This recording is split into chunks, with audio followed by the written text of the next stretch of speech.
few moments later. Di sini, aku akan menjelaskan tentang perencanaan pembelajaran bahasa dan sastra Indonesia. Nah, apa sih perencanaan pembelajaran itu?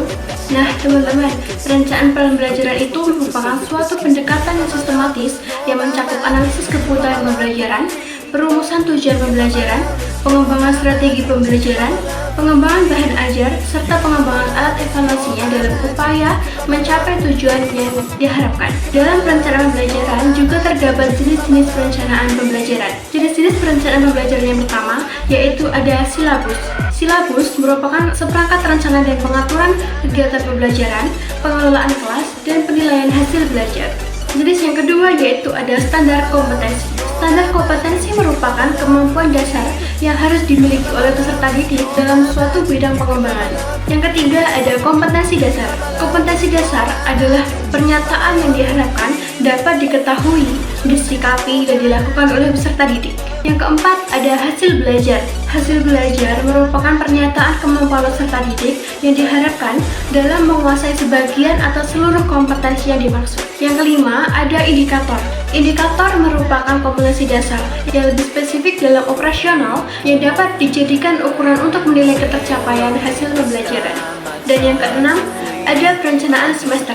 Perencanaan semester merupakan program pembelajaran yang dipetakan dan berisi jaringan tema bidang pengembangan, kompetensi dasar, hasil belajar, dan indikator yang ditata secara urut dan sistematis.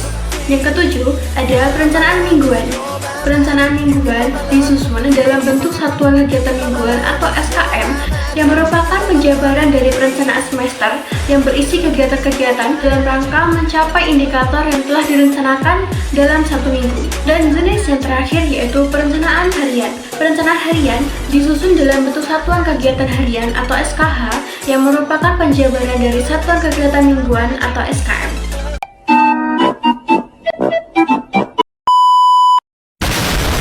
Nah, selanjutnya, dalam perencanaan pembelajaran terdapat fungsi perencanaan pembelajaran. Yang pertama, ada fungsi kreatif. Yang kedua, ada fungsi inovatif.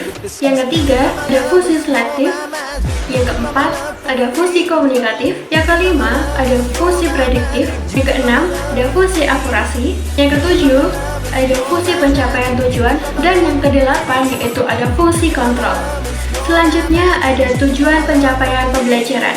Tujuan yang pertama yaitu ada menjamin ketercapaian tujuan pembelajaran. Yang kedua, mengoptimalkan penggunaan sumber daya. Yang ketiga, menciptakan situasi pembelajaran yang efektif. Teman-teman, aku akan memberikan contoh materi pembelajaran bahasa dan sastra Indonesia di SMP dengan kurikulum Merdeka. Materi pembelajaran yang pertama yaitu ada menulis teks prosedur. Melalui pembelajaran teks prosedur, peserta didik dapat mengembangkan nalar dan kreativitas dalam menulis teks prosedur sederhana, secara runtut, dan sistematis untuk beragam konteks dan tujuan dalam kehidupan sehari-hari. Materi yang kedua yaitu memahami isi teks deskripsi. Melalui pembelajaran teks deskripsi, peserta didik mampu memahami tentang unsur-unsur teks deskripsi dan meningkatkan kreativitas dengan cara menyajikan teks deskripsi dengan baik. Emang perencanaan pembelajaran sepenting itu ya? Perencanaan pembelajaran itu penting teman-teman, karena dengan merencanakan pembelajaran sebelum mengajar, yang pertama yaitu agar pembelajaran lebih sistematis. Yang kedua yaitu memudahkan analisis keberhasilan belajar siswa atau peserta didik. Yang ketiga, memudahkan dalam penyampaian materi. Yang keempat, untuk mengatur pola pembelajaran. Dan yang kelima, menghemat waktu dan tenaga. Nah, itu tadi penjelasan mengenai perencanaan pembelajaran bahasa dan sastra Indonesia.